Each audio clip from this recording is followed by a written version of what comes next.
Namaskar all. On behalf of Kashmiri Hindu Sabha Telangana, first of all, let me welcome and introduce our main speaker of this live event, Rakesh Kaul ji. Rakesh Kaul actually he doesn't need any special introduction, as you all may have already seen him representing we all Kashmiri Pandits at different international forums or talk shows, wherever you may have seen him already. So he doesn't need as a special introduction.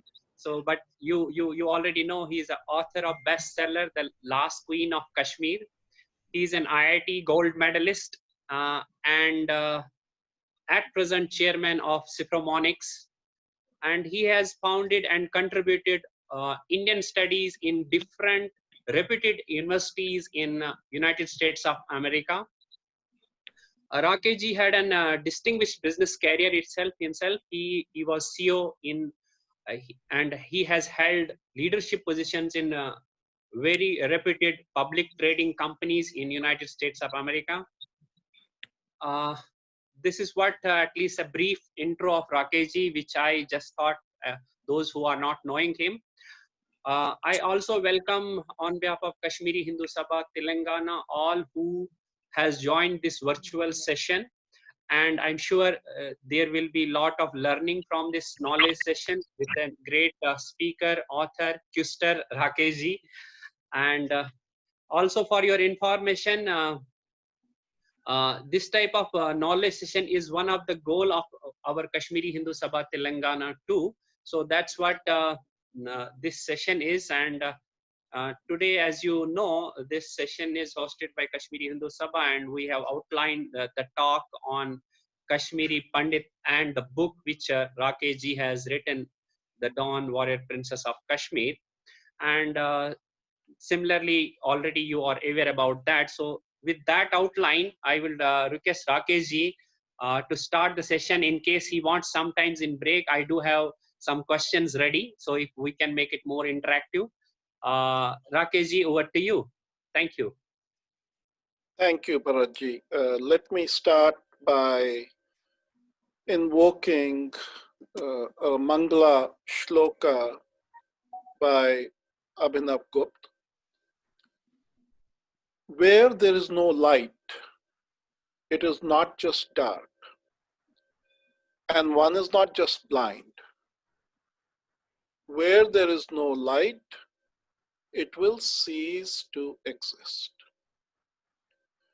I want to thank you, the Kashmiri Hindu Sabha in Telangana, for bringing the community together and giving it a sense of purpose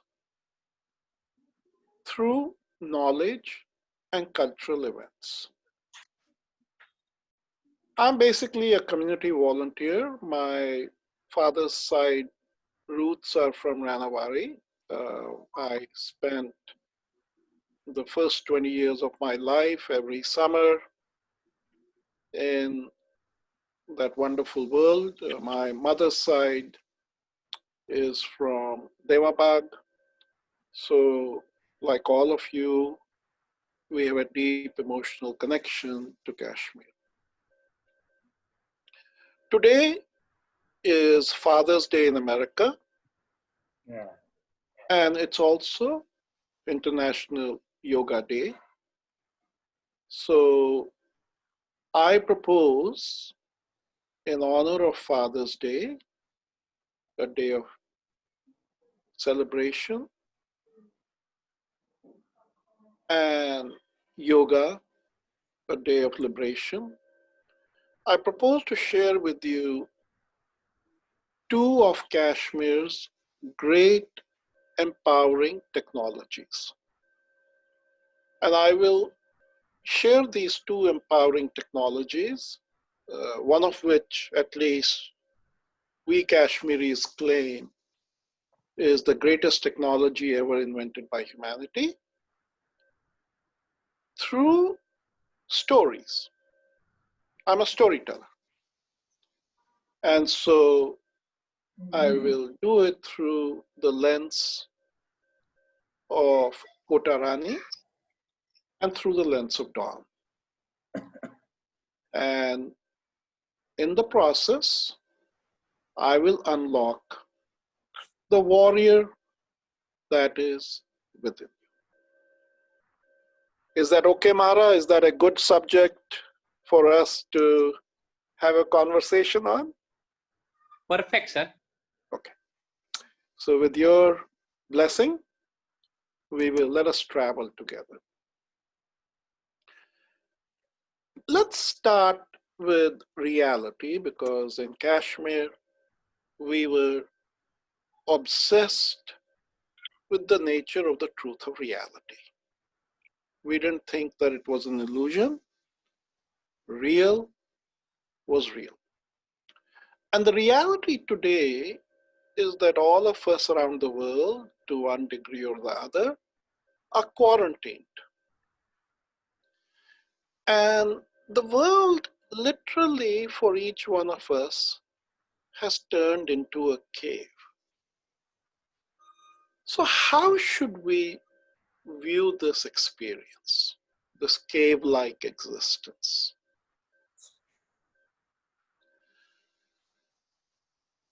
If you talk to most people, they will share some of their existential stresses. And it takes a little bit of effort to recall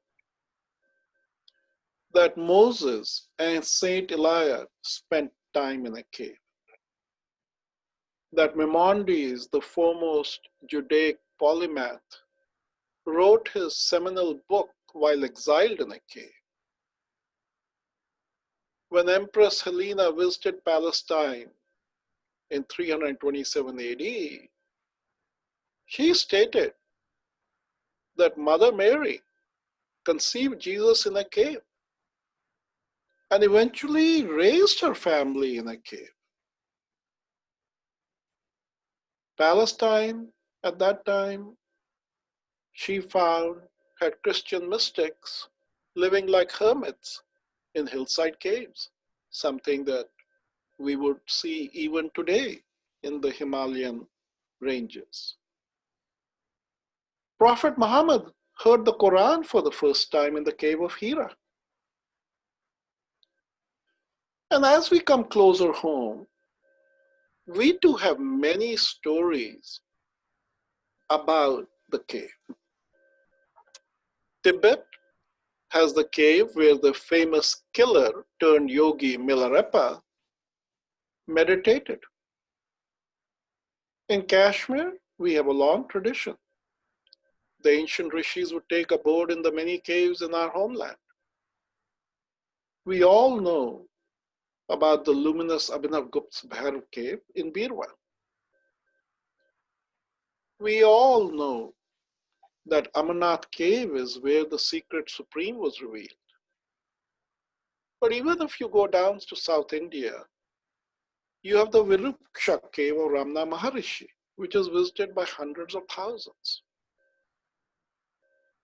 So what is the power of a cave? What is the power of being quarantined? Is there any power? And how does this cave offer a solution in a stressful time like this?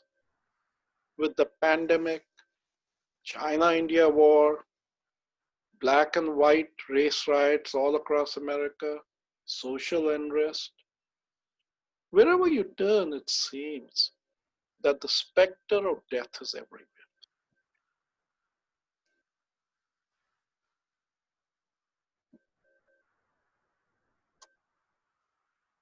This is precisely the point where the reader finds himself when he or she opens the first page of Dawn, the warrior princess of Kashmir.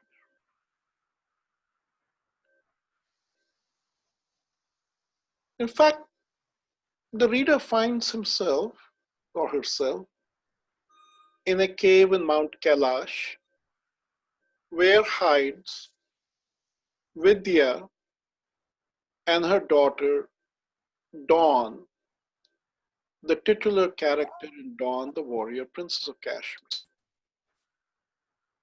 They are totally cut off from the world. And on her 16th birthday, in an otherworldly encounter, Dawn meets two strange beings at midnight in her bedroom. They urge her, the long lost princess of Kashmir, to fulfill the prophecy of fighting the Troika, not the Trika, but the Troika, a nefarious trinity. There is a merciless leader, there is an artificial intelligence war machine, and there is the supreme omniscient leader, Tushita. With their army of weaponized artificial intelligence machines, automation, they rule over a deadly world where men have lost their souls and women have been slain. Dawn is informed she is the last girl left standing on earth. She is facing the great apocalypse, what we would call the Sarvanash scenario.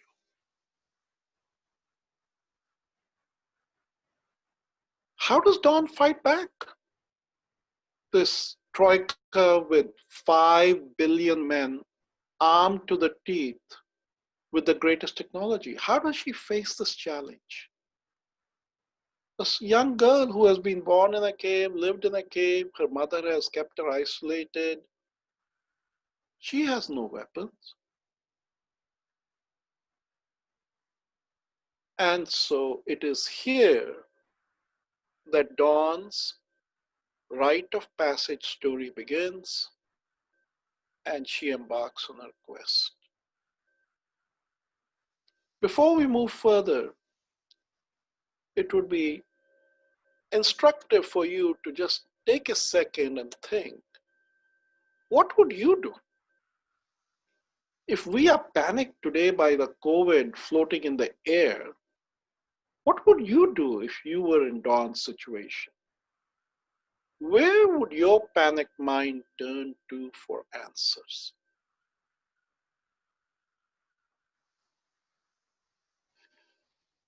The first clue to the answer lies in the name Dawn. Now imagine Dawn for a minute. Imagine what and who Dawn is. We all agree that Dawn was born at the birth of the universe, right? And we all agree what her one-pointed mission is.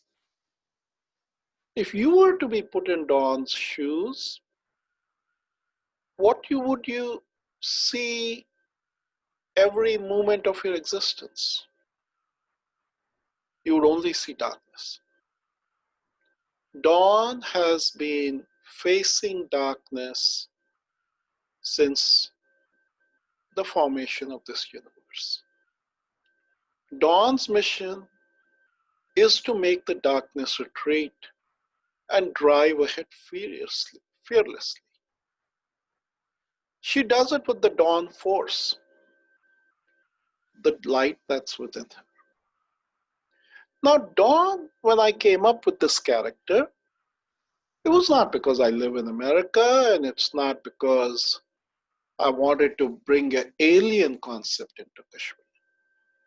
Dawn is about as Kashmiri as it gets.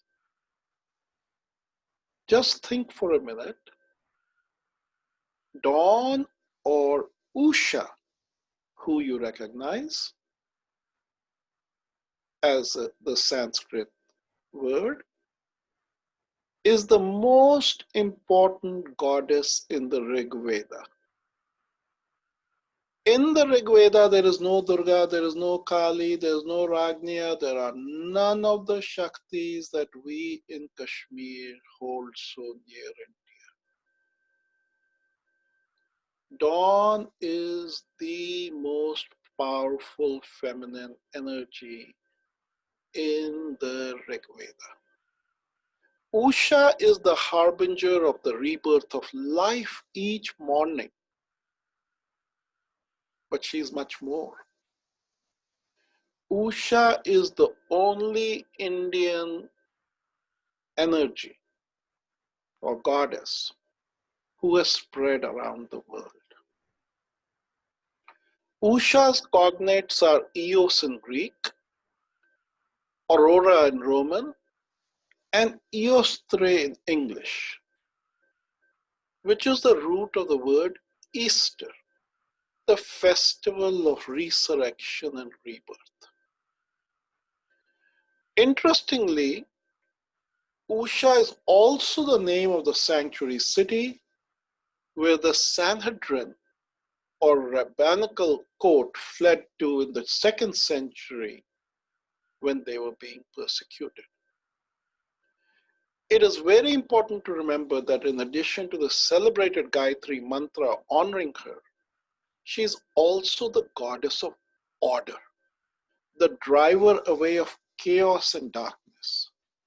She is dawn, she is hope, she is resurrection. As you will read in the foreword, Usha is the life of life and the death of death. So this is where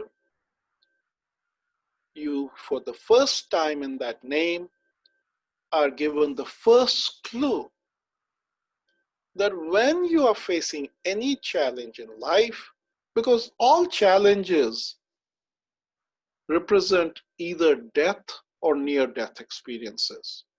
Death of what? Death of your ability to achieve your quest. It may end up being physical death. It may be death of your dreams. It may be death of your aspirations. It may be the death of what you wanted to get done on that particular day. But how do you slay that force of death that stops you? And the clue is in the name. That dawn is the death of death. And how does dawn empower you to end up with the death of death? Is through the life of life. So what is life of life? We will talk some more. So the second thing that now we have confidence is that many of the greatest human beings that whose names that I read out fundamentally saw this period of quarantine, this cave life, as a crisis of opportunity. And again here, we have a very interesting guide who tells us what we should do to unlock the warrior within us. Some of you may have heard of Vatulnath, a Siddha of Kashmir, called the Mad Siddha.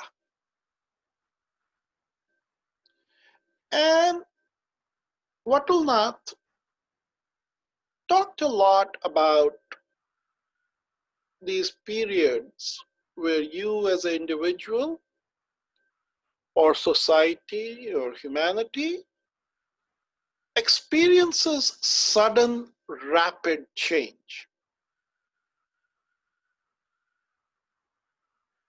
Now, when this happens, a la COVID, a la Indo-China war, a la anything that you face, when suddenly the world around you begins to change, and perhaps begins to change in a manner that can take the rupa of death, then Vatulnath, the mad Siddha, tells us a very specific prescription. Wattelnath says that a period of change represents a crisis of opportunity. It's a crisis of opportunity where there is the potential, certainly, to die, but there is also a potential that it can be a transition point from the present into a future of infinite possibilities.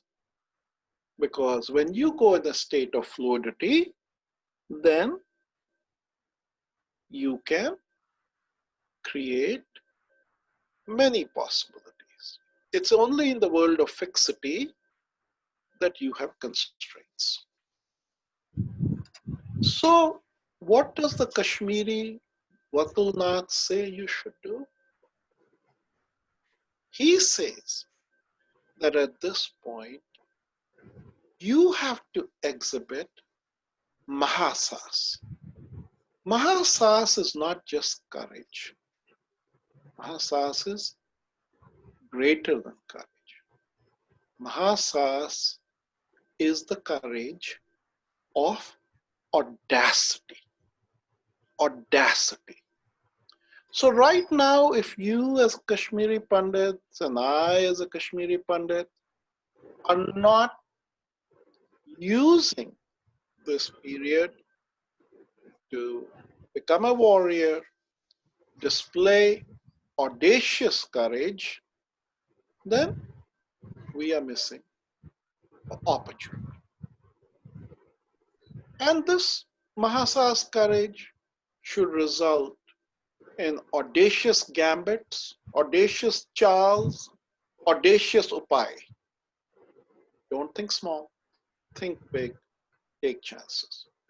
That's what warriors do when the world is in a state of flux. So you can't frankly blame the head of China because they share culturally many things with Kashmir. They have culturally a deep understanding that they gained from us. And you can see from their perspective that they are being audacious. So the counter to that is we too have to be audacious. So in this audacity, let us talk about Kota Rani.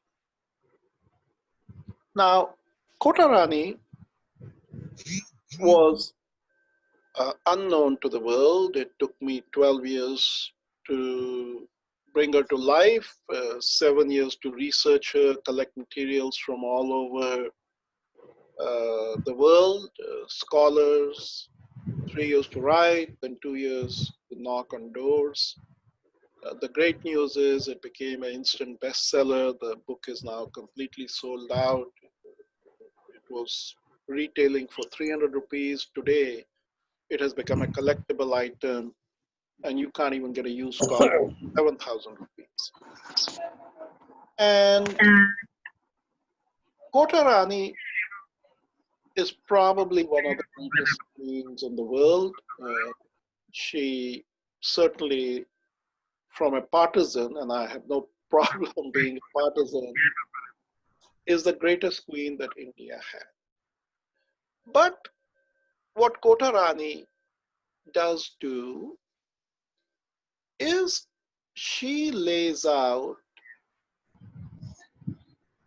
a model of what the Kashmiri warriors are.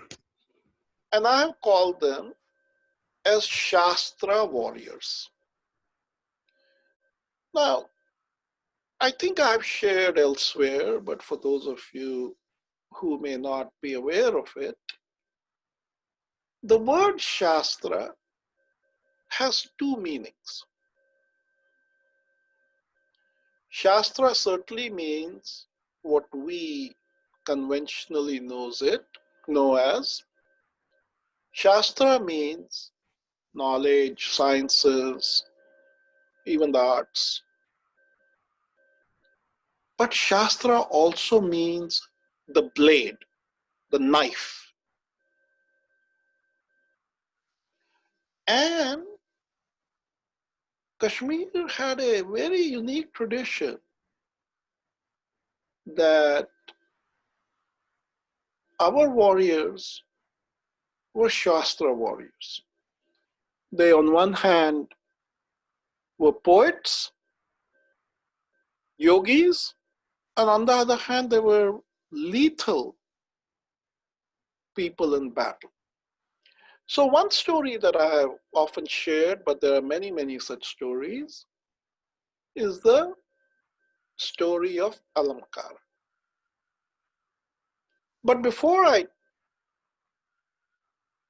share his story, I want to give you a visual image of what a Shastra warrior typically used to look like. A Shastra warrior, before they would go into battle, they would shave their head and keep their shikha being their bodhi. They'd wear a red headband. The forehead had the prominent tilak mark. And they would take the terrible oath prayer ceremony which preceded the battle. You can read the terrible oath ceremony that they would take in my novel Dawn, where I have given more details about it. But some remnants of the terrible oath ceremony are to be found in the traditions of the Sikh Jawans before they go to battle, and even the Gurkhas and certain other Hindu martial races. We had the same tradition. The sacred thread would be displayed proudly outside, not inside. And if you look at Alankara, virtually all of us would say Alankara is a word that means literary ornamentation. In poetry, when you embellish poetry, Alankara means to ornament the poet. But the real life Alankara was quite something else. He served in the highest offices in the land. He was a minister of the kingdom. He was chief financial officer. He also served as the chief justice. And he also did a stint as the minister of war and peace. Now, let me read out one sentence when he was described as very, very deadly with his bow and arrow, which, by the way, for medieval armies, that was the weapon of choice. So he single-handedly, in one battle, defended the royal court when many people came to attack. And here is the sentence that Kalhana describes about this Shastra warrior. For him, whose intoxicating drink was blood, the battle, as it were, became a tavern in which he showed his skill in overthrowing the demon-like enemies, shaking with the excitement of their carouses.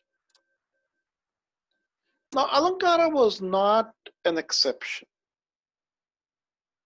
Hasavantha, who has given us what I think is the finest verses of in yoga, because it's yoga day, it's called the 15 verses of awakening. Amazing man.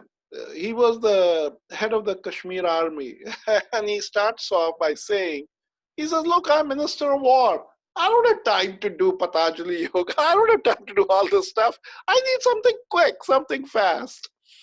And so he came up with these 15 verses of awakening. They are the fastest way to achieve the state of union. And you can read about it. But there were lots of these Shastra warriors. And why were they lethal? What was it about them that they were able to invoke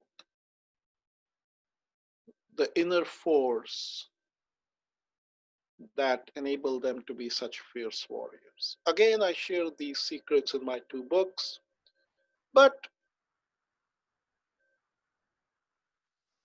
one of the reasons why Kotarani is important, why Father's Day is important, goes to the precise framework that was core to the Kashmiri Hindus' worldview of reality. Have you ever stopped to think and ask yourself, why is it that Kashmiri Pandits alone have an unwritten record of their history? Well, I mean, why is it? Why is it that suddenly in that valley, people zealously kept their historical records? Why is it we Kashmiri Pandits still follow the festivals from the time of Nilmat Purana? Why is it that we still maintain these traditions? After all, rest of humanity also has had history. Why have they turned into nihilists? Why have they taken pleasure to destroy their history? The reason, and this begins to give you some sense of what powers the Shastra warrior draws upon. The reason is encapsulated in a very one simple sentence that Abhinav Gupta said. Now, I'm in my talk trying to combine metaphysical principles with deadly physical practical applications. So don't even for a minute think that our ancestors were creating theoretical principles because they had nothing better to do. No, these were theory and practice going hand in hand with the goal of transforming human beings into superhuman beings. And this one simple sentence is, I have memory and therefore I am. And the role of Smriti, memory, was critical in the Kashmir Shaivite dialogues with the Buddhists in laying the foundation of the proof of the existence of Atma, and Atma, of course, being the fabric of everything and anything in this universe. Paramatma, consciousness, call it what it is. But it is through the existence of memory that you are able to connect with consciousness. And he who invokes the power of memory connects through energy, through Shakti, with the prime mover, the prime light of which we all are a part of. And so when you go watch that movie, Star Wars, and they talk about may the force be with you, may the light be with you. This is precisely the force and light that we were connected. But there was something that was the secret to putting this force on steroids. There was a force multiplier. If Itihasa, which Kashmir is unsurpassed and unequaled in the world, had its foundation in smriti and memory, ultimately leading to a realization of Atma, Paramatma, then its force multiplier was Kalpana, imagination, not looking back, but looking forward. And through Kalpana, imagination, one had the second empowering technology, the technology of creativity. And so if we look back and say, the death of death is caused by the life of life, the life of life is creative power, Pratibha. So how do we now unlock the creative power,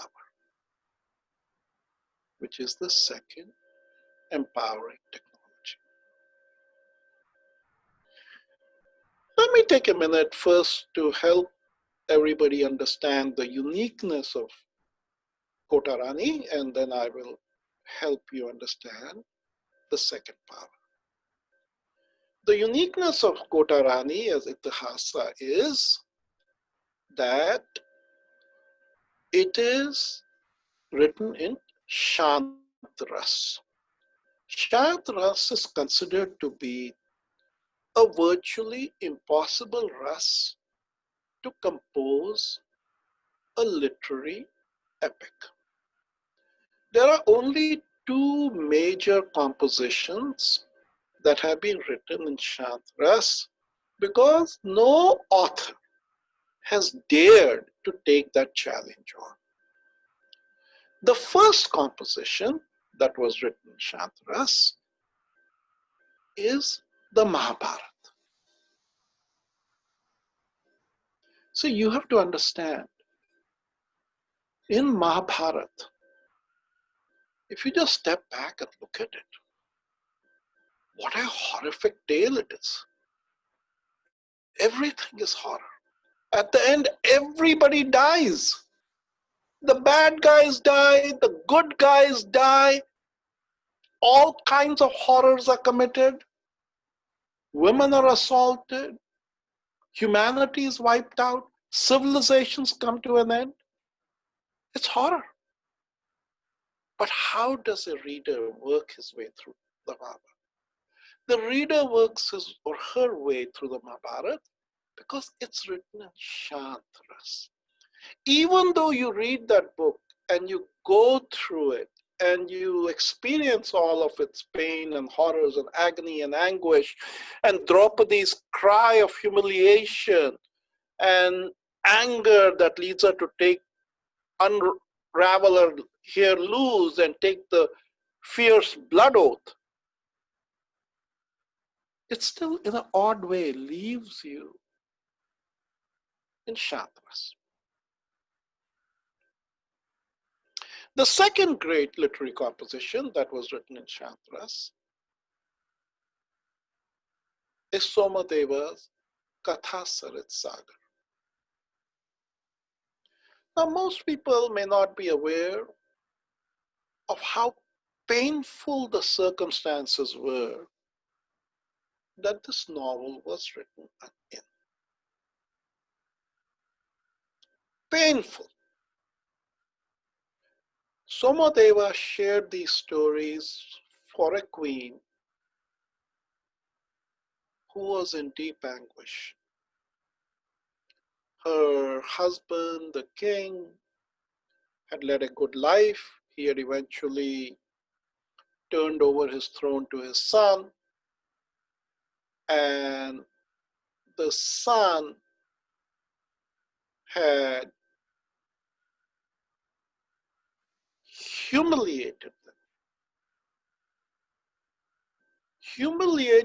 them in such a manner that the father, today is Father's Day, so it's important to share the Father's Day story, the Father's Day story of what can go wrong also. This king of Kashmir was humiliated by his son to such a degree that he could not even face his wife and decided to commit suicide. But he did not want the public to see any mark on his body. He did not want to stain his wife's name.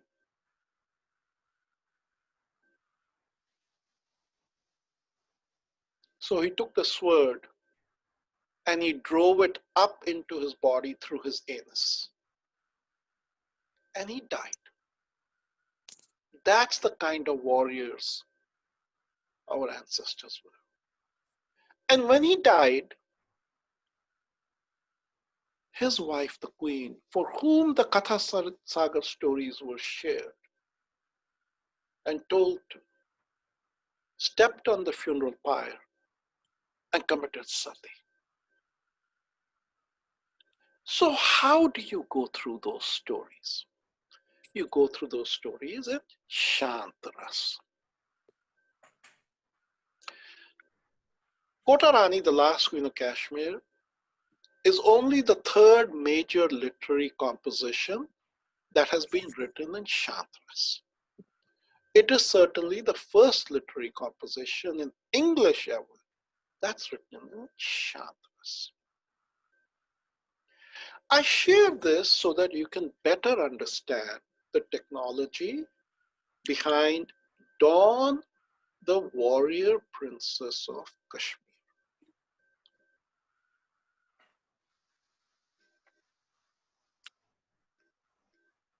When it came to Kalpana, when it came to imagination, when it came to unlocking creative power, the Murks who don't understand say, oh, this is mythology.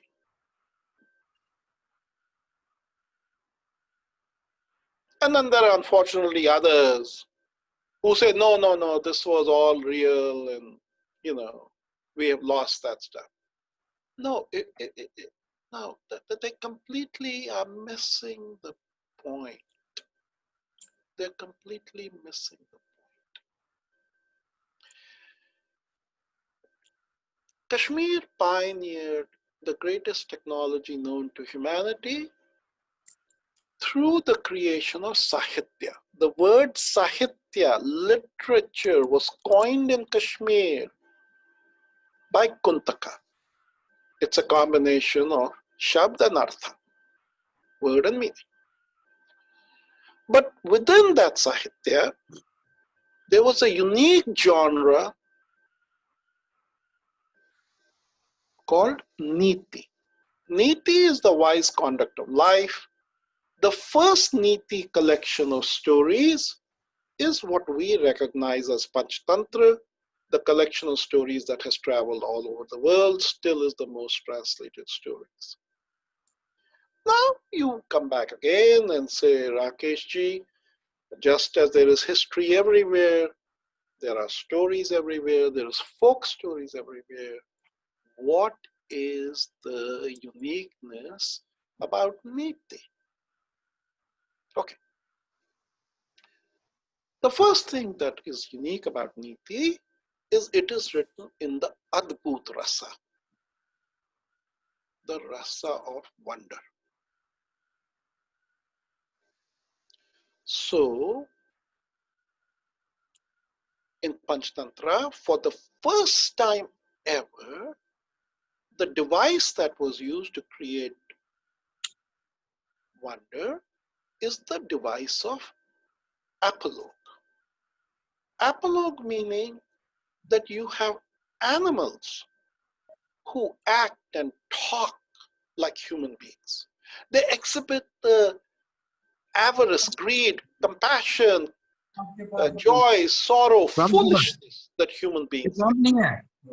Rakesh Kaul. That apologue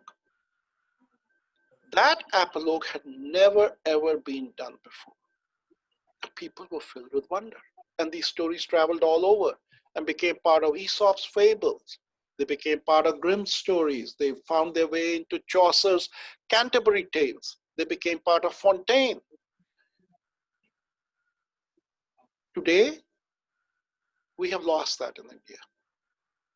The only inheritor of the technology, Niti technology of apologue and Panchtantra is Disney Corporation.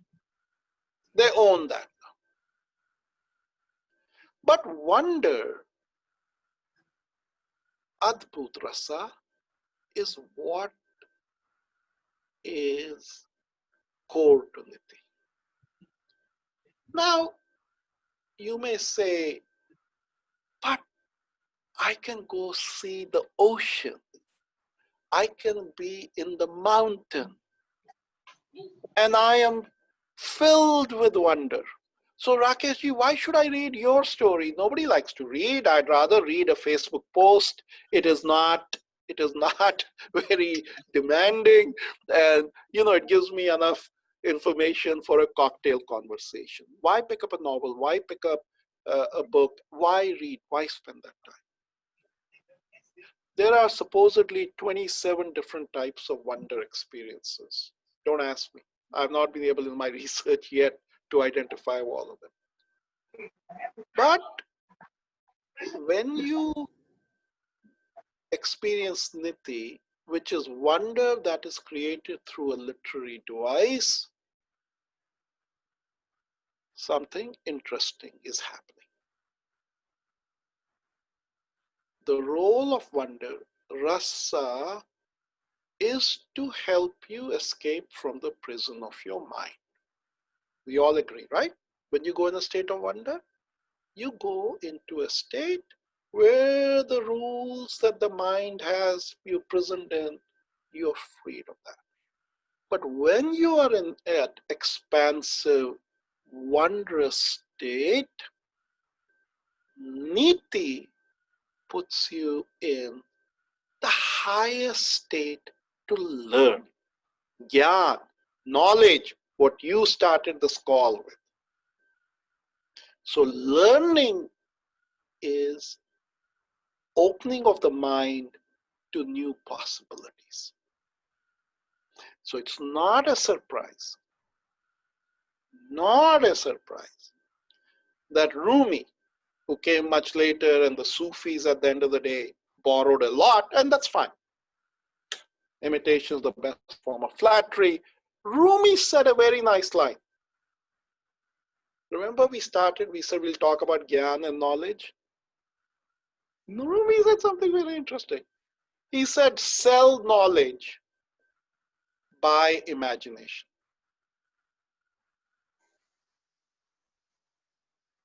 Einstein said the same thing. He said to a woman who had asked him how her son could become like him, he had said, ma'am, read him fairy stories, lots of fairy stories. So this technology of Niti is designed to give you knowledge, but give you creative power in the process of acquiring that knowledge by opening your mind to all of the possibilities that are there in front of you. And therefore, the ultimate life hack to use a current slang, the ultimate life hack is niti, because it is the stories that unlock your power of pratibha. And so I often tell people that don't wish each other good morning. Wish them a wondrous morning. And promise yourself in your life that if you will make one change, it is take a break and go into your cave and go in a state of wonder. And when you go in a state of wonder, you will then realize what made Kashmir, Rishipir, not the land of religion, not the land of atheists. It made Kashmir the land of mystics. Mystics who were able to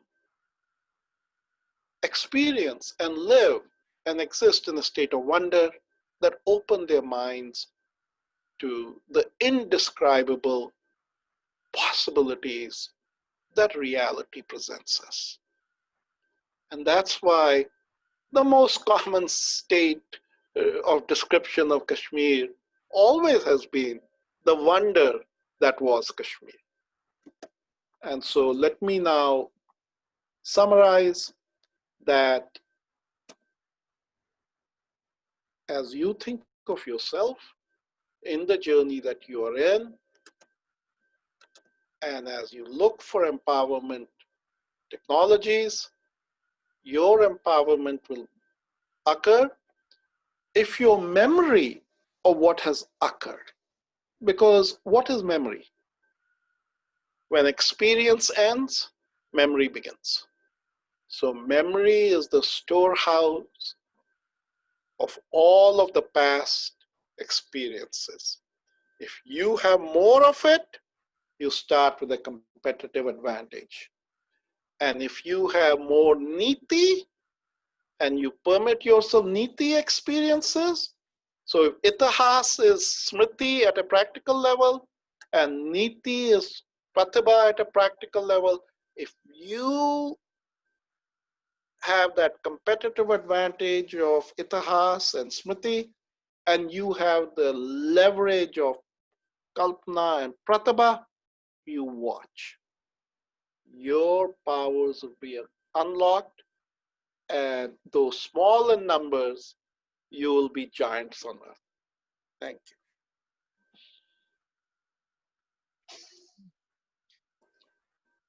Thank you, Rakesh ji. We will take some questions. I have few. First, if we go the topic wise, which was the main niti learning about it. Like as you have mentioned in your book, I'm sure there are many of us, including myself, who are facing this challenge of keeping our kids away from this mind-numbing ideologies, social media trends, viral online games that creates a virtual reality in the minds of young generation and change their behavior towards parents or their normal living. So the question, as I told you, it may be mine, but maybe with other parents too. Therefore, how can we distance our kids from these such evils and bring them more near to these niti stories which you have elaborated? I have gone through that book, uh, or motivational stories that we gave, Panchatantra and all. So because this is a real practical challenge, it's my personally, I just thought this question. So that's what I want your, and then I have another question, which may be a little political, and what should be niti towards that I will ask later if you want to take this. So, if you read Dawn, as some of you may have read, you'll find that in the year 3000 AD, which is when the novel is set, the situation you've described, and I am also guilty of it. I'm also guilty of it. I'm constantly on the iPhone The virtual world is very seductive and addictive, and uh, so. But in Dawn, it's infinitely worse, because in Dawn, what they have done, the technology is such that they put a shikha rod through the back of your head, and it's connected directly into your brain. And so through this central AI machine, they're able to not only monitor every thought in your brain, every emotion in you, but they are also able to manipulate it by creating imagery in your mind, and you become essentially just a witness to that, and you just can't escape it. So this thing is going to become more intrusive, more intrusive. The 3D goggles and all that are very primitive. But if you study animals today, uh, these technologies are already there. I mean, it's frightening. If you look at the technologies, chips are being embedded inside animals, and these chips monitor things inside your body. So uh, uh, these are technologies that essentially aim to make you captive. So the question becomes, how do you liberate yourself? How do you move from a consumer captive into a state? And this becoming a consumer, becoming captive means death. It's really death. It's killing you slowly. So you just have to understand that you're being pulled into a black hole, and slowly but steadily you'll come closer to it and you'll be consumed. So that's the thing. Now the answer is really in what I said to you. The life of life is in evoking your creative power, your creative power. With your children, they each will have their own proclivity. Don't force them to do something new. Look at their proclivity and see what is it that they want to be creative with. And it may be painting, it may be music, it may be art. Uh, every human being has a proclivity to something. It may be cooking, but engage in creative activities. Now, if you cannot figure out any creative activity, and don't laugh, I can give you a 1 hour talk on my recommendation to tell you how important it is. If you're looking for the universal Gayatri mantra for your children and you don't know what's creative, then every day give them a break and say, come, let us dance. Turn on some Bollywood music, dance for 15 minutes. We can get into more detail some other time on why dance is so important. Dance, Natya Shastra, and dance is so important. Dance will free you up in mysterious ways. So get together with your spouse, turn on Bollywood music, get your kids, and say, let's dance, if all else fails. That will liberate you. Okay, next question. Thank you. Thank you, Rakesh. I think some things we are practicing, but sometimes but I thought that when we can we get something out of this Niti more. So, but it was enlightening. And you will see what role dance plays in Dawn. When you read it, you will understand a little bit more. So again, the Kashmiris had very deep understanding, and you would feel you are in a metaphysical zone, and then suddenly it becomes very practical, and you realize then that we understood life energy better than anybody else. Life energy is the term I use in Dawn, but it's Shakti. Problem is when you use Shakti, it sort of gets all mushy and Devi and all that. But if you just look at it as life energy, which your kids will understand, uh, what is it about dance that frees up this life energy? What is the inner psychosomatic biochemistry that gets unlocked in life energy through dance? That Dawn will give you an insight into. Next question. Thank you.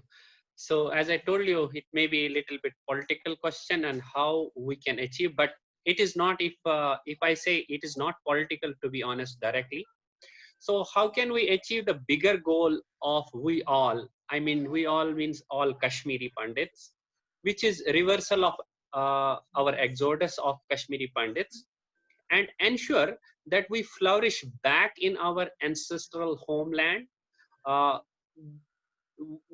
we are deprived from, at least with the seventh exodus from last 30 years, and there is no end yet, and there is uh, no clarity about that.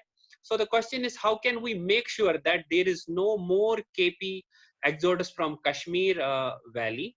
So what every Kashmiri Pandit has to, I mean, say from all generation, what is his role and how we can achieve it back so that this never goes back in this type of things. So let me try to understand. I mean, I certainly am very much fighting that battle myself, but let me understand from you, when you go back, what is it in Kashmir that you want uniquely out of that experience?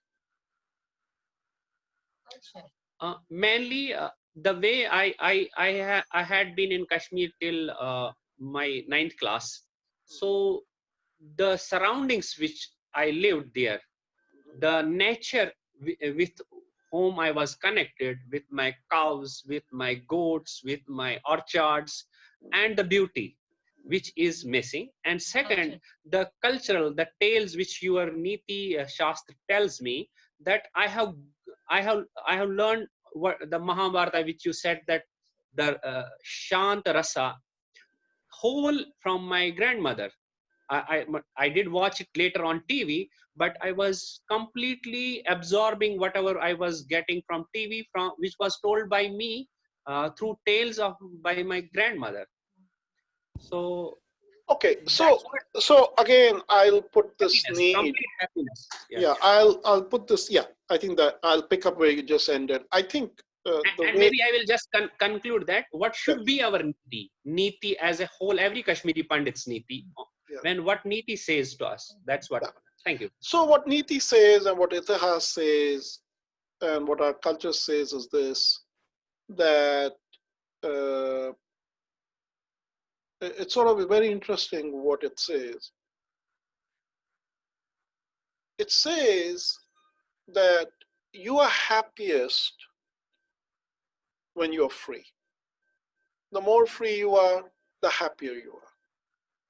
Obviously, the most free state is the state of Shiva, right? Shiva is totally playful, and that's the ultimate Swatantra goal, right? So I think now most people sort of agree that the more individual freedom you have, the happier you're going to be. And what we find is that after this very hegemonistic, barbaric, regressive, I mean, you can't come up with more terms, ideology entered, it enslaved Kashmiris, and they became Pashus. They were no longer Swatantra, and they have, steadily gone downhill, at least the poor people who are trapped there, those of us who escaped, uh, have become Swatantra and we have flourished. So the question really comes down to how can we, when we go back to Kashmir, be Swatantra? How can we be free? How can we be happy? Now there's that part I think most people understand. Now the part which at least is a pleasant discovery and will be a pleasant discovery for you is, and maybe interesting also to the women folk here, is that our framework goes a bit further. It says those who are those who are most free are most happy, and those who are most happy are the most beautiful. And they are conversely those who are pashus, those who are basically subjugated, as are now the virtually everybody who's left in the valley. They are pashus, they are subjugated. They're ugly. They're ugly people. They're ugly people. So my prescription, leaving aside fighting for homeland, Kashmir, genocide, at that level, my prescription really, from a cultural point of view, is this. Going back to Niti. These people, essentially, their minds have been outsourced and they are under the control of outside parties. They have no sense of self. They have no sense of swatantra, of self, right? So total mind control, total pashus. So the answer that our culture gives us through Niti is that you should use rasa. Rasa is what liberates people. Escape the limitation of the mind. Adbhut rasa in the case of Niti. So don't be surprised because the other side understands that. They understand their weakness is rasa. So what is it that drives them mad? They cannot tolerate dance. They cannot tolerate music. They cannot tolerate poetry. They cannot tolerate cinema halls. Rasa is the non-violent technology to get people out of this prison that they are in the valley today. And the moment people rediscover rasa, the moment these people in the valley have their pratyabhijna experience, rediscovery of self, the moment they experience rasa, you watch, they will reject all this nonsense. They will throw it away. And the one example of that is the Catholic Church in medieval Spain. You had the same equivalents there. The priests running around with the book, keeping everybody under their mind control. And one day, the people got liberated and they killed 7,000 Catholic priests. Because not that I'm against Christianity or Catholicism or anything. It's just that when it gets abused and misused, then people rebel. And the same thing will happen in China. You will see that when ideologies end up imprisoning human beings, then just like in Russia, eventually those ideologies get thrown away. So rasa is our secret weapon. That's what we need to do. That's what we need to maximize. Okay, next question. Thank you. Anybody who is interested in asking any questions, please go ahead, unmute your mic and ask Rakeshji. Yeah, this is Kuldeep here. So I just would like to have one question. अभी आपने बताया कि शायद भरत जी ने बताया था कि how to preserve like our kids and generation.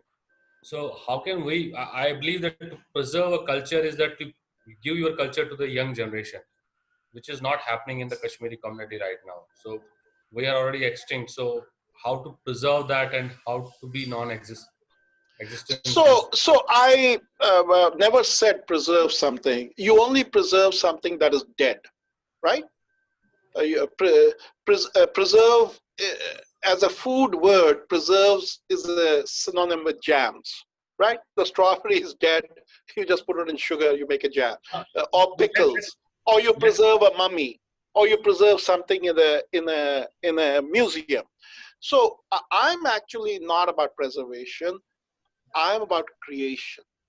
And so incentivize your children to create. And so to the degree they have proclivity and you get them into something and say, create this, go create the next recipe for fish and cook the fish, but cook it with something that has a Kashmiri ingredient.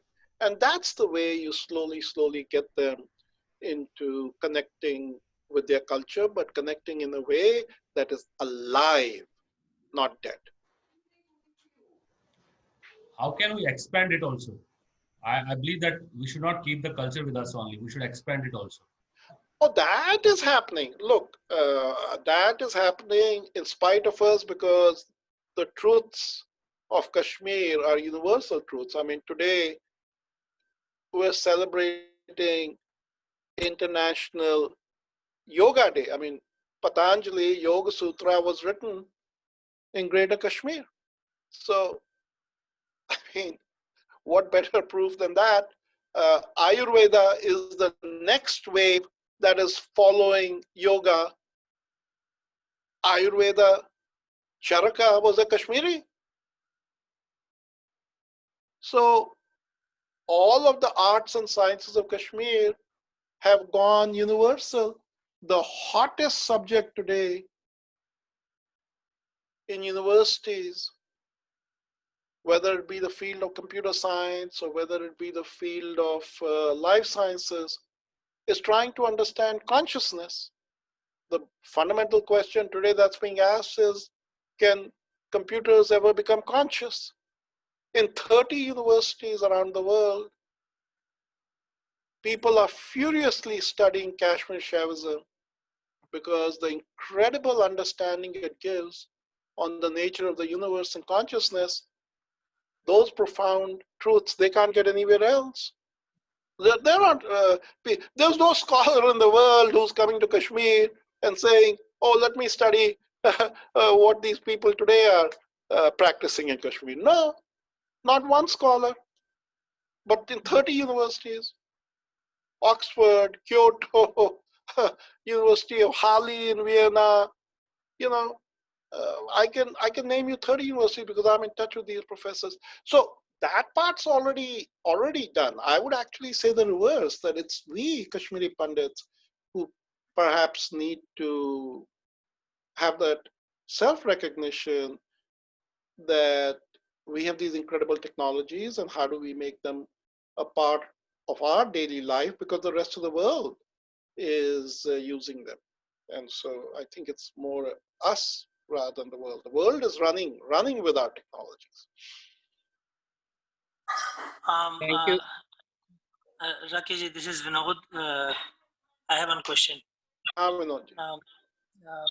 Maharaj, you talked about all this rasa and sahitya and niti, the item of sort of creativity which has been our heritage in past. My question is, why there has been a degradation in our kind of in our community, why that genetic heritage is not kind of shown up in our future generations? That's question number one. Question number two, you can take them separately. Question number two, if we talk about that abstract state of mind wherein we say that it's your knowledge which actually would liberate, is place important? It doesn't matter. We could be anywhere, that could still flourish. Thank you. These are the two questions. Yeah, so the second question is easy. Kashmiri Pandits throughout history have thought much bigger than the valley. I mean, I think China right now, God knows what's going on with them, but Kashmir has sent over 500 thought leaders to China over the thousands of years, starting a few centuries after Buddha. Kashmiri sent more to China than the rest of India combined. Kashmiris were the ones who civilized China, who shaped its culture. Through China, our people went to Korea, our technologies went to Japan. We saved and gave rebirth to Tibet, Nepal.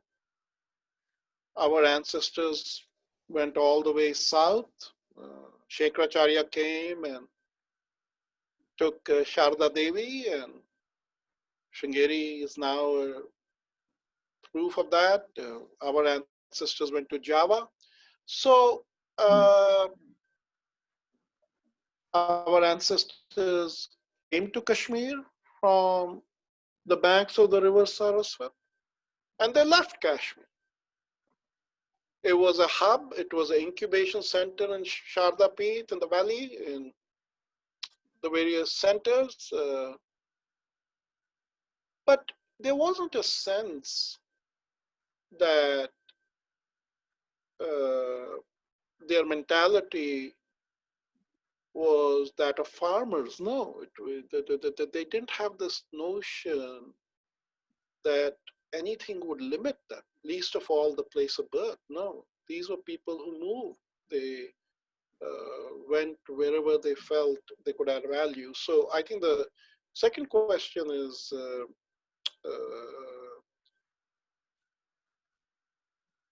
no, second question was that why? no, I'll come to that. So let me conclude, which is, because our culture says this specifically, don't have any attachment that reduces your degree of freedom. Because any attachment that reduces your degree of freedom will give you pain. It will give you pain. So now let me come to the first question, which is knowledge. Why did we weaken? And the answer is very simple. The answer is very simple. We have become like them. We have become like them.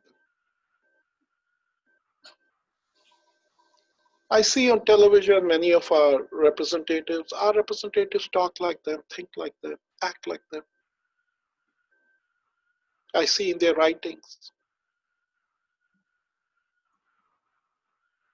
But throughout thousands of years, the Kashmiri Pandit way of life has always had competitors and always had opposition. None of these people have ever cared to read what Abhinav Gupta said explicitly. How do you handle the opposition, the Purpaksh? We can talk about that next time. But very explicitly he says how to handle it without becoming one of them. We can talk next time about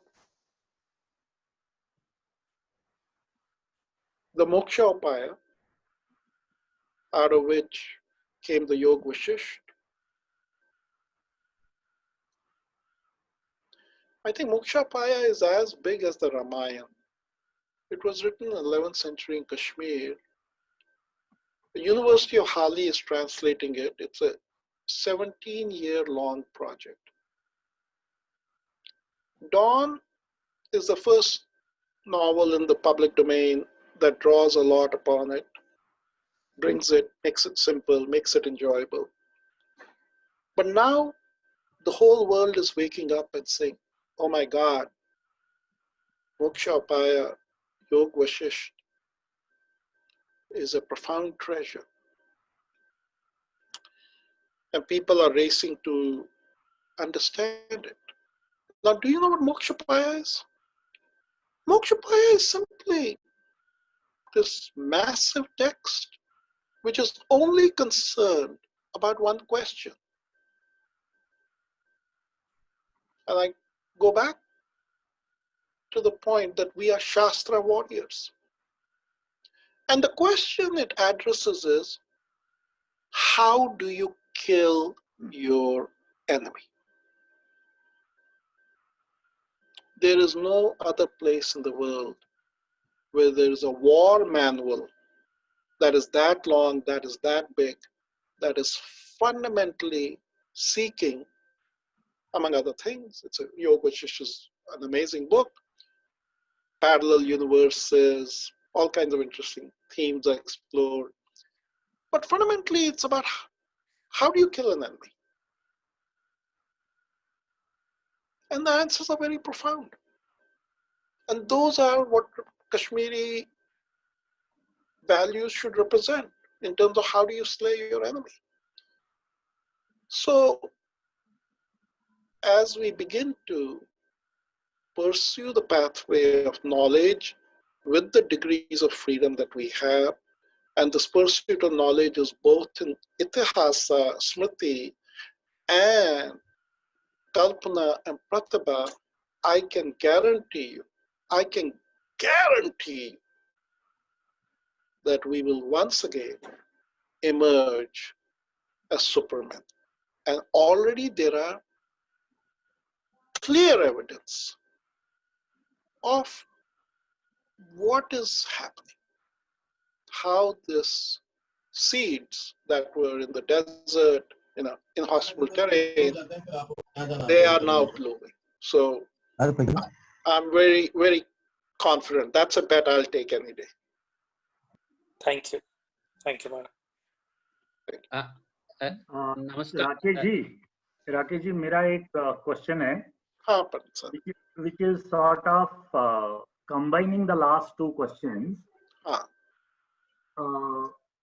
At this point of time, we are getting a feeling कि there was we currently are devoid of all those personalities, those saints. Earlier, we used to have a lot of saints who will preach and practice any sort of spiritualism in terms of Shaivism or many other things. So over period of last 50 years, we don't see many such people, or in my generation at least, I think we are more towards materialism. So this is what the other Bansa was also talking. How do we keep connected, one, to our conscious or God, and in a way keep Kashmir sort of everywhere in all those things? Like we talked about Abhinav Gupta, we talked about Laleshwari. So people are proud of. Today also we talk about those. But you go to last 50, 60 years, so there are very few names. So what do you think about all this? So look, I agree with what you're saying in part, but not completely. In the last 50 years, certainly we've had two great names. Swami Lakshmanju is considered to be the last great scholar of Kashmir Shaivism, that's for sure. Then my own grandfather, maternal grandfather, Pandit Gopi Krishna, is considered to be the last great rishi of Kashmir. Not me, and not because I'm proud of my grandfather, but Karan Singh did his cremation. Karan Singh served as a son, Maharaja Karan Singh. And Karan Singh said that Pandit Gopi Krishna was to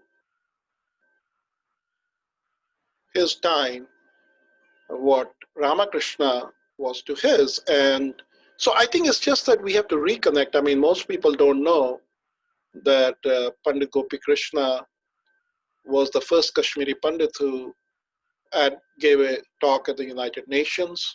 He was the first Kashmiri Pandit from the Valley who was written in the New York Times. His obituary was covered in the New York Times. His books were covered in the New York Times. He was a real force. And so we don't know these things. So once we know, then we'll say, yes, we had living siddhas with us. And in fact, in my novel, I do make a statement in Kotarani that one of the great birthrights we have in our culture is Deva Swami says that there will always be a Siddha amongst us. So just have that confidence that there will be a Siddha amongst us always. Now, the second part of your question absolutely is true, that genocide was committed against us. And when genocide is committed and you don't know where you'll have your next meal and you don't know where you'll get food, shelter, and clothing, then you have to go to the base state. You have to focus on materialistic things. But the reality is, in our genes, in our memory, in our memes, there is this profound smriti of Atma, Paramatma, and the sciences. That awakening will now once again come. And I see that happening more and more with each passing day. And when that comes, that hunger that materialism cannot satisfy, that hunger will drive us to the source. And that source lies in the incredible treasures that our ancestors have given us. But the difference is this, that in the last 50 years, much of that material now is accessible. Whereas previously, there were only very few places and few people that could give you that access. Now there are many places and many sources that you can get access. And so really, it all comes down to your own Ichha Shakti. If you have Ichha Shakti and you go and you gain the Gyan Shakti and you take the time for Kriya Shakti, you just watch. But it all starts with the conviction that fundamentally our ancestors were only concerned about empowering technologies. And it is those empowering technologies that made us geniuses. I mean, just imagine a tiny civilization contributing yoga, Ayurveda, astrology, painting. I mean, the Vishnu Dharmottara is the foundational text for all the arts, the canonical arts. If you want to make a statue of a Devi or paint a Devi, you have to follow that. Dance, music, poetry, Bharata, Natya Shastra, Sharangdev, musical scales, went down south. I mean, I can just go, oh, you know all these guys. I don't have to tell you that. So why were these guys so great when every human being is born equal? These guys were great because they were empowering technologies that this culture had figured out. And these two that I gave you today, memory and wonder. If we can just begin to make that part of our lives, you watch, you will change any problem you have in life. You will find a way around it, because the Niti promise is this, that there's a Niti solution to every problem in life. Thank you, Rakeshji. I think we have spent a lot of time. I know I have few more questions also, but I do not know how much time you have. But my wife also was keen to ask something. If you have, that's fine. Otherwise, yeah, I have time. I have time, and of course, I'll be delighted. So nice to have you here. And go ahead. Namaste, Rakeshji. Namaste. Actually, after listening all this, I, as a parent, also am struggling a lot to know my own culture. I know there are a lot of rituals that we learn from our parents, but I feel the soul of it is missing. And I tried to contact some people where from I can learn Shaivism. I got some books, but seriously speaking, nothing helped me. I'm just thinking that can we have any platform where at least we can understand it? When I read the book, I felt that my God, it's all like going ahead. Like I can't understand it. The way it was written, some English author, I think he had written the books Pratibijami and something like that. But the wording, the way it was explained, I was not able to grasp it the way I can grasp other books from other writers. Like I read some books from the Chinmaya mission. They were quite communicative that I can understand what it is saying. even if the things are complicated, but at least you can grasp something. But the books available for us to learn about the Kashmir, I don't know, I don't find any such type of books. So I don't know, the Dawn is like very interactive, yeah, and it's so much very nice that my son also felt interested in reading it, even though the concepts are very complicated, but he could connect to it. But I see maximum times whenever I try to find out, I feel a lot of like I can't go with it. I don't know how I have to approach and where how I have to go ahead with this. I don't know. Icha Shakti is there, but I don't know where it is taking me now. Yeah, so look, you're absolutely in the same place that I was and I still am. My honest recommendation is this.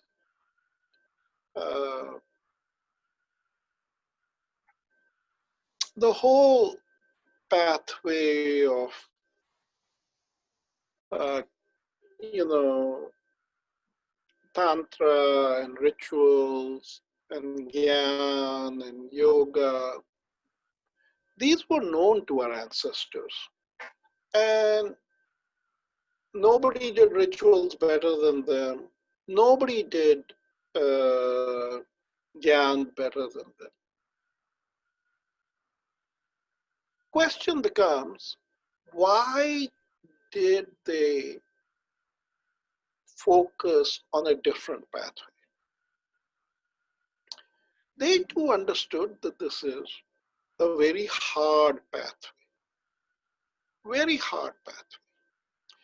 And so they spent 1,000 years in Kashmir creating a pathway which Sheldon Pollock, not me, he says is India's greatest contribution to humanity. Greatest contribution to humanity. 1,000 years from beginning to end. And that is the Rasa pathway. 1,000 years went into creating the Rasa pathway. And so there's a very interesting line in Kashmir.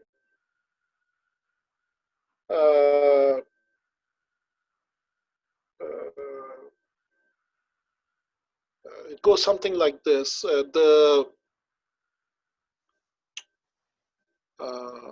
Shastras educate the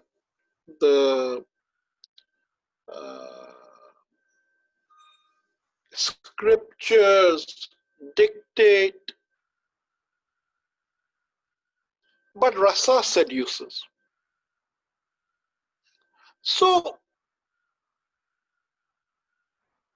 I think the important thing is this. Did our mothers spend time reading Ishwar Pratyabhijna? No, they wouldn't have had time even if the book was sitting there. What did they do? They sang Panchastavi, sing Panchastavi. That's the one thing that every Kashmiri Pandit did.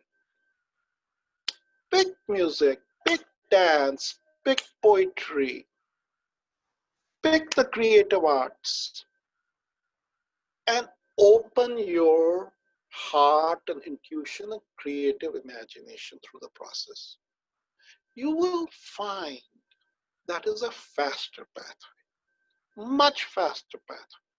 And as you begin to experience the payoffs and begin to experience that joy, and then you say to yourself, I want to understand why this mechanism works this way.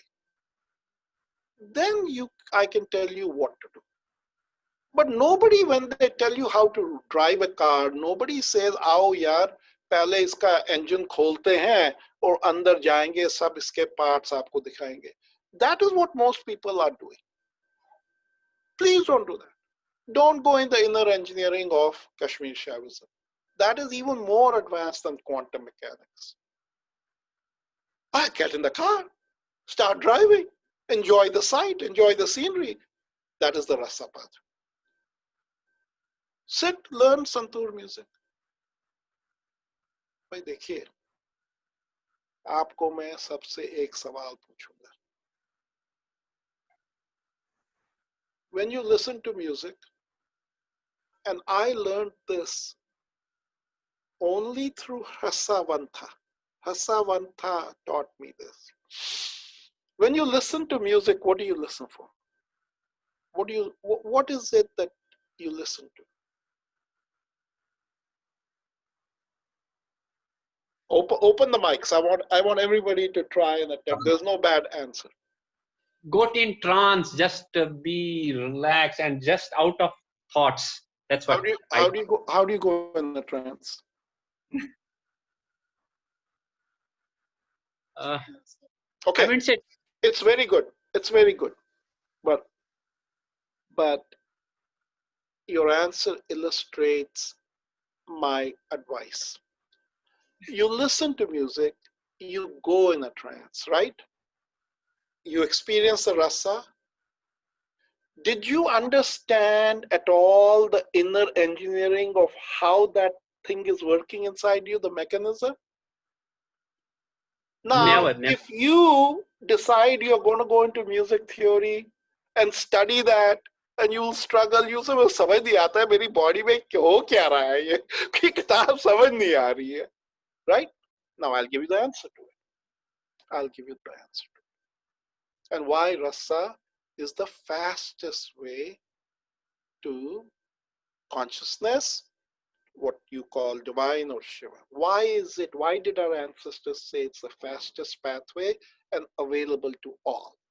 Why is Natya Shastra the fifth Veda? Okay. When you listen to music, 99% of the people listen to the sound.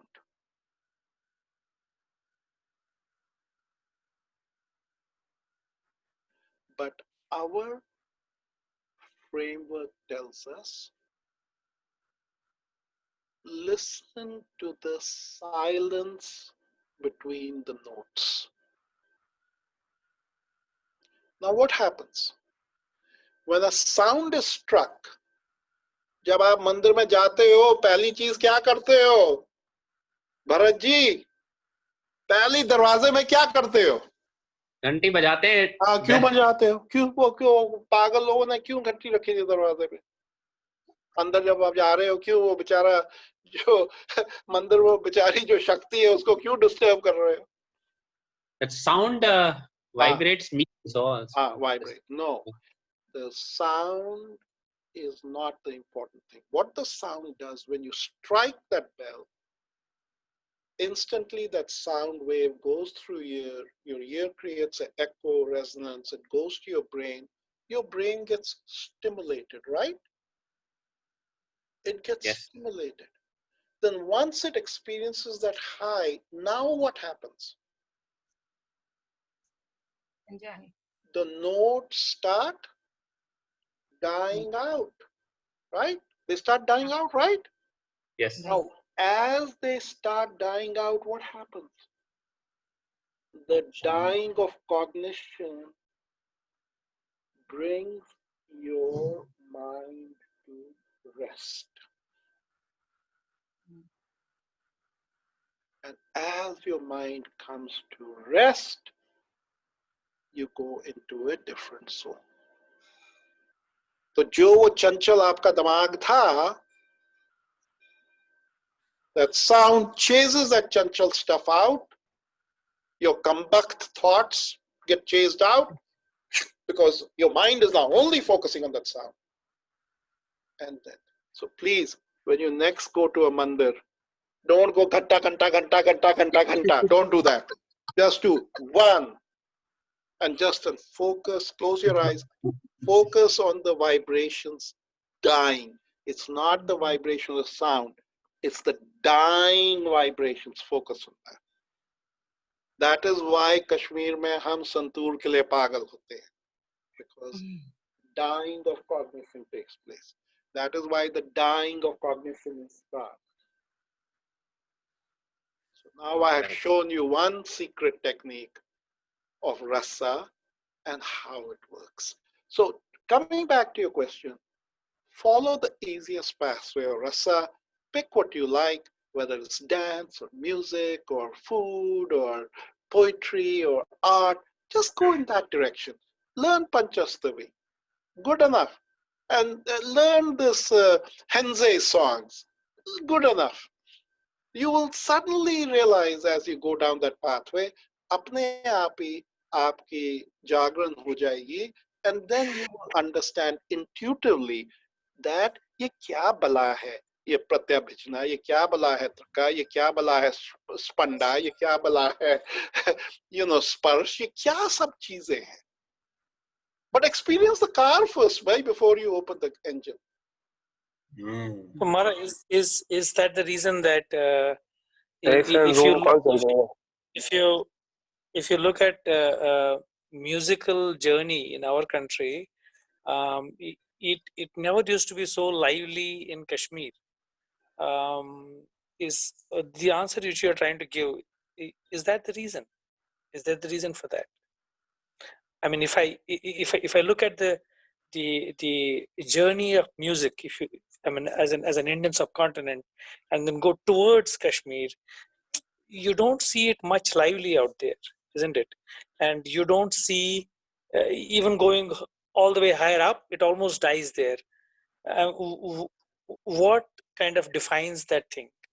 If we say that these forms of dance and these forms of music and other things are these rasas are actually your gateways towards creativity, right? Towards that knowledge. I mean, why is it that it is not that lively there? What defines that? So, lively, I am assuming your interpretation is that lively is about physicality. And Kashmiri music, and you begin to understand Kashmiri music only when you go cross over into Tibetan music, Buddhist music, and you hear Buddhist chants, because a lot of those technologies went from Kashmir.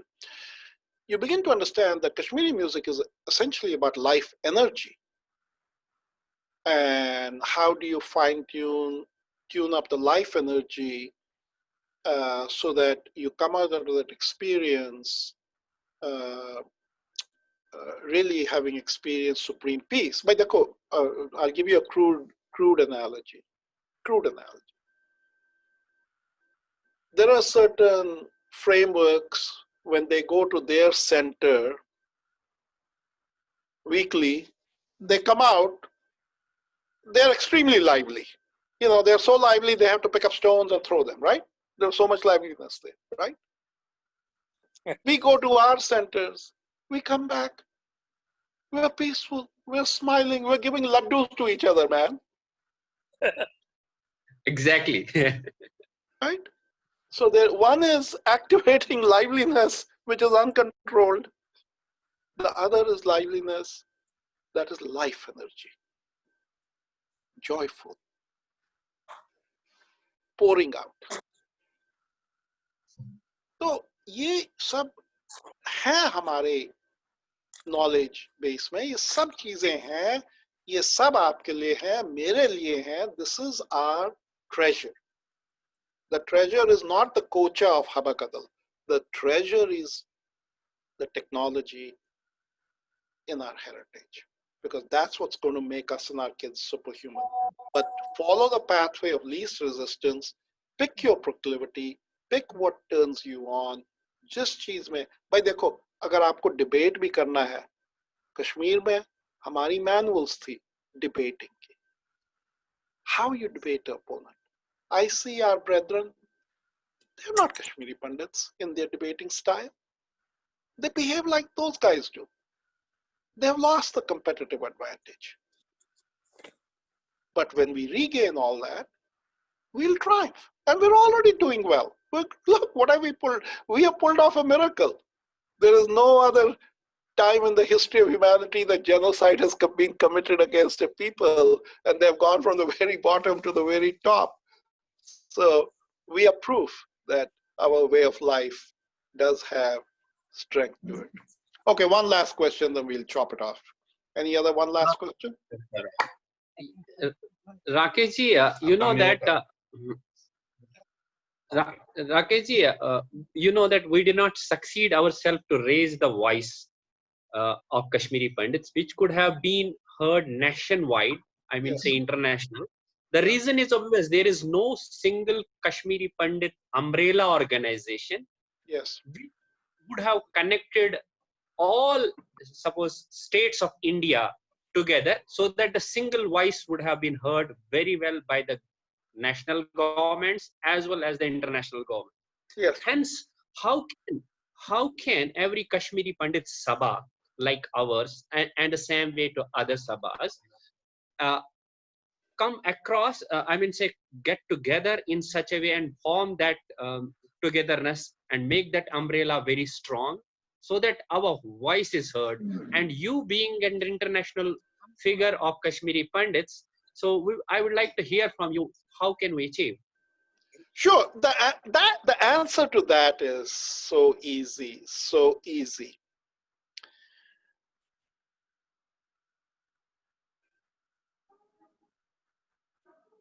And I'll answer it first in a provocative way. I see your wife is leaving. I want her to listen to this. No, Bharatji, did your wife leave? I want her to listen to No, this. no. Hi, dear. No, Anju, come here. Actually, I have another son. He is asking, so she is coming back. Please Okay. carry on, sir. No, no. He is listening No, to you. I know your wife will appreciate it. Thank you. See, at a practical level, forget these deep metaphysical inquiries. At a practical level, what is the one word that defines how spiritual we are? If you were to look at yourself and say, let me get a measure of how spiritual I am based on what my culture says is the measure of my spirituality. What would be that one metric, one word? See? Yeah, I think Anju, I can also speak, but I will tell my wife to give answer. Yeah, and those of Yeah, I you think who are what- muted, you can type it out on chat. Take a guess. Take a guess at what is the one word. Is it the number of visits you do to a temple? Is it number of pujas? What is the one word our ancestors said defines your spirituality? I don't know about what Huh? I don't know what the ancestors said, but what I feel personally is how I handle the situation if it comes, if how I am in the how calmly I can do the things, and how long I can be happy with myself. At least inside me, I should be calm. Okay, that's your inner metric, right? That how calm am I? How unruffled? How undisturbed? Peace of mind. Okay. Anybody else? Let's see. We got some chats. Pe kuch. How peaceful you are. Karma. Okay. So again, these people were so amazing. They were so amazing.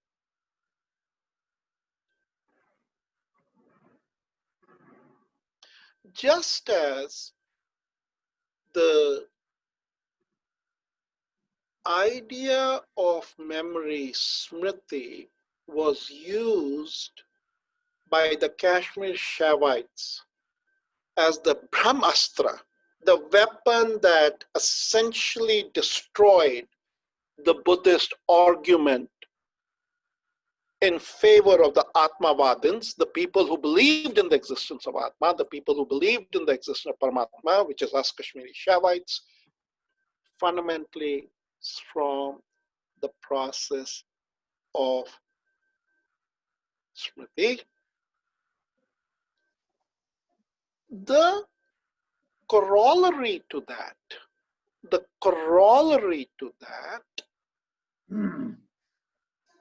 proof of the existence of consciousness, what not us Kashmiris, not us Hindus, because most Hindus don't even have a clue of what we are talking about here, but that brilliant Western scholars have said is the strongest transcendental argument in the existence of God. They use Western words, God. For us, it's Shiva, consciousness. That one word is sambandh. My ability to have a relationship with you. If there was no universal consciousness, I would have no commonality with you, and I would not be able to have any relationship with you. And the first commonality that we ascribed great power to was the ability to communicate. And so Vak Devi, word, speech, was given incredible importance. And so that ability to communicate with you means that there is something in me, the transmitter, and something in you, the receiver, that has commonality. And because of the existence of that commonality, you and I can communicate, you and I can relate, you and I can have sambandh. And therefore, it is not surprising that the form that we hold supreme is not Shiva, is not Shakti.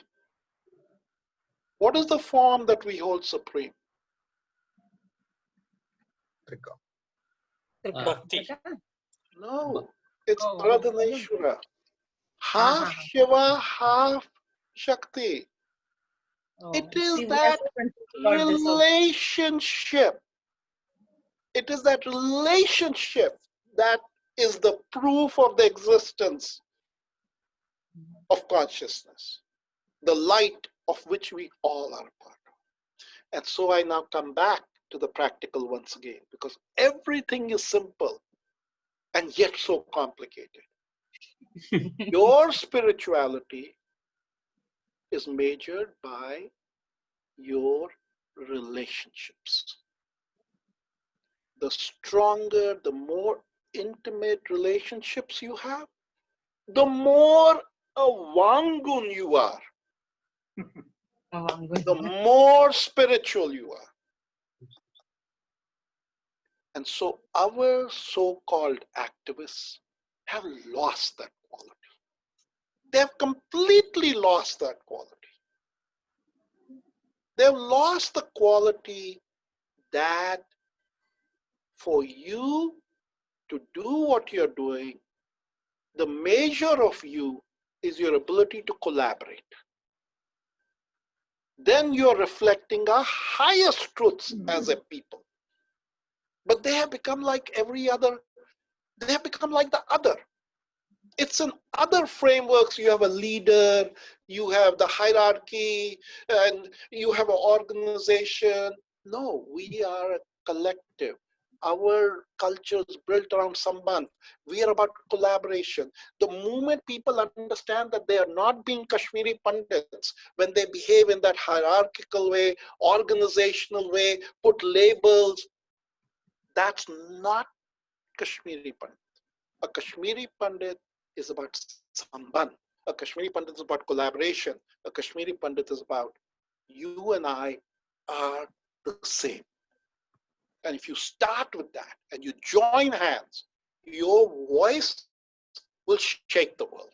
So with that, I end this and thank you for your patience. I hope some of this was helpful.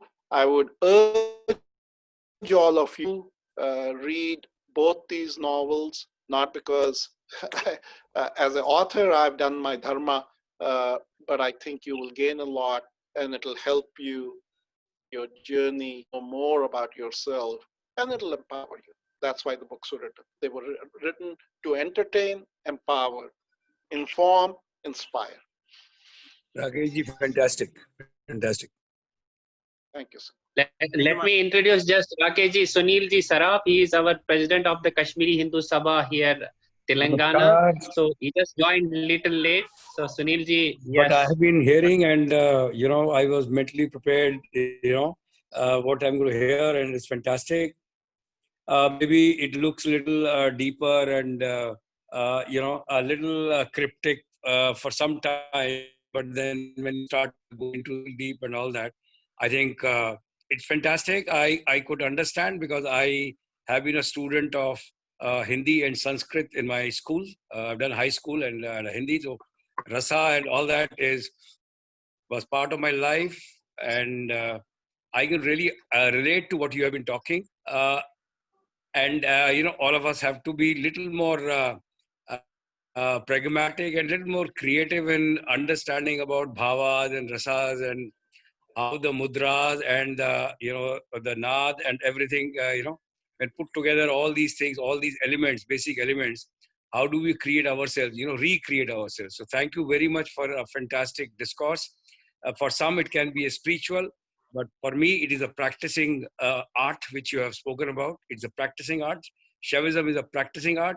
It's like you can become skillful more and more. That you read, practice 5% or 10%, whatever you can, and you can graduate to the next level and all that, and you suddenly find a lot of beautiful, bhavas and all that coming out of it. So thank you, Rakeshji, and thank you everybody who have been questioning and all that. I was very, very happy that there were a lot of questions and all that, especially from Manjuji. Thank you very much to everybody. Thanks. Thank you, Rakeshji. Thanks for a wonderful time of yours so much. Rakeshji, And thanks a lot. Thank you very much. I will share to both the books links to everybody, so you can get these novels, both of Rakeshji and as well. Sir, recording also because I missed out. Yeah, so recording also. That is great because that was the reason Rakeshji has spoken about something very fantastic, So I think we have to read it to hear it 2, 3, 4 times before you really become in sync with what he has been saying and all that. Thank you. Exactly. Actually, that is the reason I organize. Normally, we do Rakeshji these meetings on Google, but the recording option was not there. So as we have a Zoom paid account, and thanks also for that. That was the reason for recording this session, so that other people who could not join, we have 200 people around here in Hyderabad, so they can listen when they have time. Yes, so thank you, everybody. And Bharatji, thank you to you especially because it is your initiative, and thank you very much for bringing Rakeshji to us. Fantastic. Pleasure. Thank you. Take care.